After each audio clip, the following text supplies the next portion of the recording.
Hello everyone, আসসালামু আলাইকুম। কেমন আছো তোমরা? আশা করি ভালো আছো। আমিও খুব ভালো আছি। চলে এলাম নতুন একটা ভিডিও নিয়ে। সকালে মুখ হাত পা ধুয়ে চা খেয়ে নিলাম। আর তারপর দেখি আমার মেশিনটা 1 মাস ধরে কাজ করা হয়নি, তাই কিছু সেলাইয়ের কাজ ছিল, ওটাকে নিয়ে বসে পড়লাম সেলাই করতে। তার মধ্যে আমার চাচাতো ফুফাতো ভাইগুলো এসেছিলো, তাই ওদের একটু নাচ করা দেখছিলাম।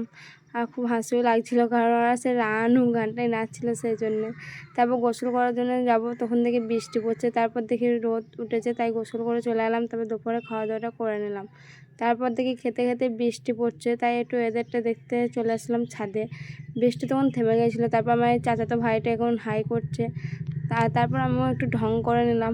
তারপর হাঁটতে হাঁটতে নেমে পড়েছিলাম ছাদে থেকে দোকান যাওয়ার উদ্দেশ্যে। আর পরম সুন্দরের সাথে দেখা হয়ে গেলো রাস্তাতেই। আর এটা হচ্ছে আমাদের দোকান। আর এখানে আমার ছোটো বোন বসেছিল, কিছু নিতেই দিচ্ছিল না, চোখ দেখাচ্ছে। তাও আমি একটা সোনপাড়ু নিয়ে পালিয়ে এসেছি। আর তারপর আবারও পরম সুন্দরের সাথে দেখা হয়ে গেল। তারপর রাত হয়ে গিয়েছিলো, রাতে রুটি খাবে সবাই, সেই জন্য রুটি বেলছিলাম। মায়ের হাতে হাতে সাহায্য করে দিলাম। আর এদিকে মা সেঁকে নিয়েছে। আর তারপর আমি খেতে বসে গেছিলাম। এদিকে আমি খেতে থেকে আমার ভিডিও কেমন লাগছে অবশ্যই কমেন্টে জানাবে। আজকের মতন এইখানে টাটা, আল্লাহ হাফেজ।